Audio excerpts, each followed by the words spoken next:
Hello friends, myself Praveen Pathak. I am a chemical engineer. I am going to discuss the basics of chemical engineering thermodynamics. In today's lecture, we are going to focus on the equations for thermodynamic processes for ideal gases. In this lecture, the topics are process, adiabatic process, isothermal process, isobaric process, and isochoric process. So we already discussed about the different processes. We are going to focus only on the work done and the equations involved in the processes. So for the isochoric process, we know that the volume is constant, that is why dV value is 0, and the work done, that is W P into dV, that is also 0. In the same way, for the isobaric process, the pressure is constant, so we can calculate the W in terms of P into delta V. So we are going to focus on the adiabatic and isothermal process first. So this graph represents the different processes in on the PV diagram. So one indicate adiabatic, second indicate the isochoric, means volume is constant, third indicate isothermal, means temperature is constant, fourth indicate isobaric, means pressure is constant. So this is simple example for the different processes. So first is adiabatic process. We know that in adiabatic process no heat enters or leaves the system. As we know the first law of thermodynamics, delta U equal to Q minus W, and in adiabatic process as Q equal to 0, so putting the Q 0, we get delta U equal to 0 minus W, that is delta U equal to minus W. When a system expands adiabatically, then W is positive and delta U is negative. And when a system compresses adiabatically, then W is negative and delta U is positive. In adiabatic process, du is equal to dq minus dw is the basic equation. So we can replace that dw by pdv, and we can replace du by cv dt for the adiabatic process. So we get the equation dq equal to cv dt plus pdv. And for the adiabatic process, the condition is q equal to 0 or dq is equal to 0. So putting the value of dq in equation, we get 0 equal to cv dt plus pdv. Rearranging this equation, we get cv dt equal to minus pdv. So this is one of the equation for the adiabatic process. So again rearranging the same equation, we get dt equal to minus pdv upon cv, or we can replace the pressure by nRT by V with the help of ideal gas law equation, that is PV equal to nRT. In the adiabatic process, we know the Q is equal to 0. If we consider the adiabatic process is reversible, then we can find out the work done for the reversible adiabatic process. So same graph is used for the adiabatic process, denoted by the number 3 curve. So generally the polytropic process represent by the equation P into V raised to n equal to constant. But for the adiabatic process, n is replaced by gamma. So gamma is nothing but the specific heat ratio, that is Cp upon Cv. So if we replace this n by gamma, then we get the equation P into V raised to gamma equal to constant, and this represent the adiabatic process equation.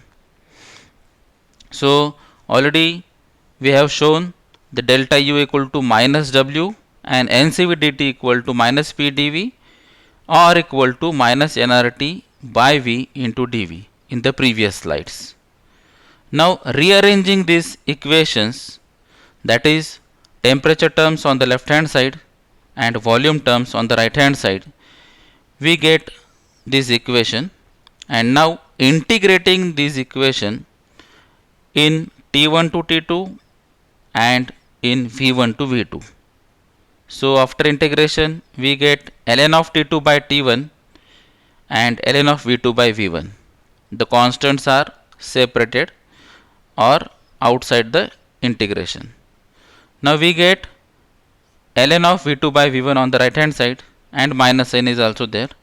So to adjust this minus sign, we get ln V1 by V2, and using the rule of power of indices, we can write R by CV term on the ln of V1 by V2 raised to R by CV. So we know the relationship between Cp and Cv, that is Cp minus Cv equal to R. So we can adjust this equation by dividing the Cv on both sides, that is R upon Cv equal to Cp upon Cv minus Cv upon Cv. So Cv upon Cv is nothing but 1. So we get the equation R upon Cv equal to Cp upon Cv minus 1. Now this Cp by Cv is nothing but gamma, that is specific heat ratio. So we get R by Cv equal to gamma minus 1. Now this R by Cv can be replaced by gamma minus 1 in the power factor, that is ln of V1 by V2 raised to R by Cv. Now R by Cv can be replaced by gamma minus 1.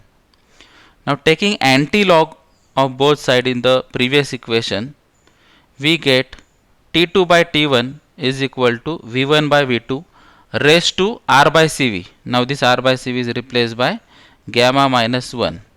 So we get T2 by T1 is equal to V1 by V2 raised to gamma minus 1.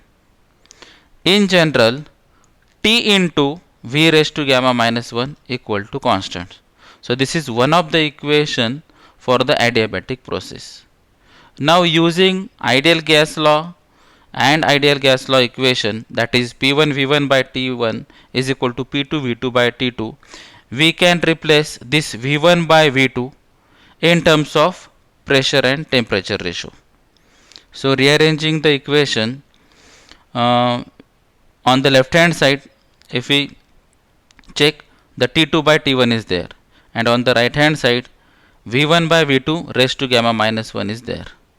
So putting the values, that is T2 by T1 by P2 V2 by P1 V1, and on the right hand side if we multiply by V1 by V2, then we get V1 by V2 raised to gamma.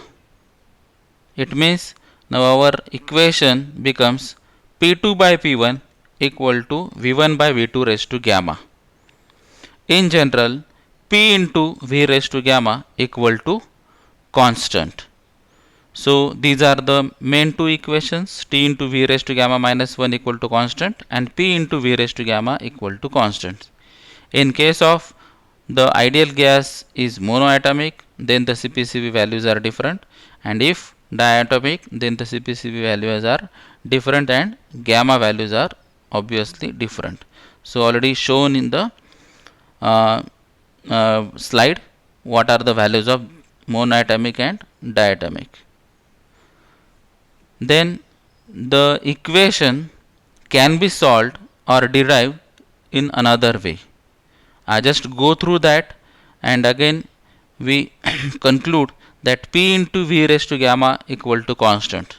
So this is one of the equation, and T into V raised to gamma minus 1 equal to constant, that is another equation. So we can solve these two equations for the adiabatic process either by first way or by second way. In the adiabatic process, we can calculate the W with the help of this equation, that is W 1-2 or 1-2 means from state 1 to state 2 minus P of Vt dV is equal to, now here adiabatic process is there, so temperature is constant, so work done equation becomes W equal to integration of P1 V1 raised to gamma upon V raised to gamma into dV, or W equal to P1 V1 by gamma minus 1 into in bracket 1 minus V1 by V2 raised to gamma minus 1, or that P1 V1 can be replaced by RT because it is an ideal case. So PV equal to RT. So W can be written as W equal to RT1 by gamma minus 1 into 1 minus P2 by P1 raised to gamma minus 1 upon gamma. And likewise W can be written in terms of R by gamma minus 1 into T1 minus T2. So these are the different equations to calculate the work done for the adiabatic process. So for the isothermal process, the temperature is constant. So for the first law, delta U equal to Q minus W, obviously the temperature is constant, that is why internal energy difference is also 0, because internal energy is a function of temperature. So temperature is constant, so there is no change or difference in the internal energy. So delta U is 0. So we get Q equal to W. So for the isothermal process, we can calculate W in terms of PdV work done. So here it is shown by the 3 number curve that is in green. Now we can calculate the work done equation in this way, as Q equal to W for the isothermal process, PdV is there, so P can be replaced by nRT by V, and now the ln of V2 by V1 is the integration, and N, R, T are the constant. Isothermal is there, so T is constant, R is universal gas constant, and N are the moles, so this is also constant. So nRT is constant, so integration of dV by V is nothing but ln V2 by V1. Now with the help of ideal gas equation, P1 V1 by T1 equal to P2 V2 by T2. T1 and T2 are constant, so P1 V1 equal to P2 V2. So this V2 by V1 can be replaced by P1 by P2, and we get Q or W equal to nRT ln P1 by P2. So these are the two equations from which we can calculate the work done, and it can be rearranged in terms of exponential, again exponential term. Then isochoric process. So isochoric is nothing but the constant volume process. So as the volume is constant, W is 0 because dV is 0. So we get delta U equal to Q minus W, that is delta U equal to Q minus 0. It means delta U equal to Q. And for the work done in the isochoric process, we are having the equations like Q equal to 3 by 2 NKB T2 minus T1, or delta U equal to Q equal to integration of CV dt from T1 to T2, or in differential form du equal to delta CV dt. So this is one of the main equation for the isochoric process, du equal to CV dt. For the isobaric process, pressure is constant, so W is equal to PdV, and we can calculate the work done, that is integration of PdV. So if we put the values, and what is that 1 and 2, it is shown in the diagram. So horizontal line in the graph, that is nothing but the pressure is constant, so it is isobaric process. So Q can be calculated with the help of formula 5 by 2 NKB T2 minus T1, that should be greater than 0, or dQ is equal to Cp dt. So in the previous case, that is isochoric process, du is equal to Cv dt. Now for the isobaric process, dQ is equal to Cp dt. So these are the main two conclusions for the isochoric and isobaric process. For the isobaric process, the relation between Cp and Cv. So we know that W is equal to minus P dV. We can write equal to minus P delta V, and the first law indicate that Q is equal to delta U minus W. or rearranging this equation, delta U is equal to Q plus W, or Q equal to delta U plus P delta V. Now the Q can be replaced by NCP delta T for the constant pressure case, and delta U can be replaced by NCV delta T. It is already discussed in the previous slides. So after replacing this Q and delta U, we get NCP delta T equal to NCV delta T plus P delta V. Now this P delta V can be replaced by NR delta T with the help of ideal gas equation, that is PV equal to RT or P delta V equal to R delta T. So taking common, that is N delta T, and rearranging the equation, we get Cp minus Cv is equal to R. So this is the relationship of Cp and Cv, that may be rearranged like Cp minus Cv equal to R or Cp equal to Cv plus R. So this is overall summary for the isochoric process. W equal to minus P dV 0, or isobaric W equal to minus P dV or minus P V final minus V initial. Isothermal process, W equal to minus nRT ln V V2 by V1 or Vf by Vi, and for the adiabatic and reversible case, work done equation is given. So this is represented by all these processes are represented by a general polytropic process. So P into V raised to n equal to 0. This is the general equation for polytropic process. If n is equal to 0, that is P into V raised to 0 equal to 0, then it is isobaric. If n is equal to infinity, then it is isometric process, that is constant volume. N equal to 1, then it is isothermal process, that is constant temperature, and if n equal to k, then it is adiabatic process, there is no heat transfer. And in this case, k can be replaced, or gamma can be replaced by 1.4. It is one of the example for air. So all these processes, adiabatic process, isothermal, isochoric, isothermal, isochoric, isobaric, adiabatic, are represented in the graph with the help of n values. Thank you.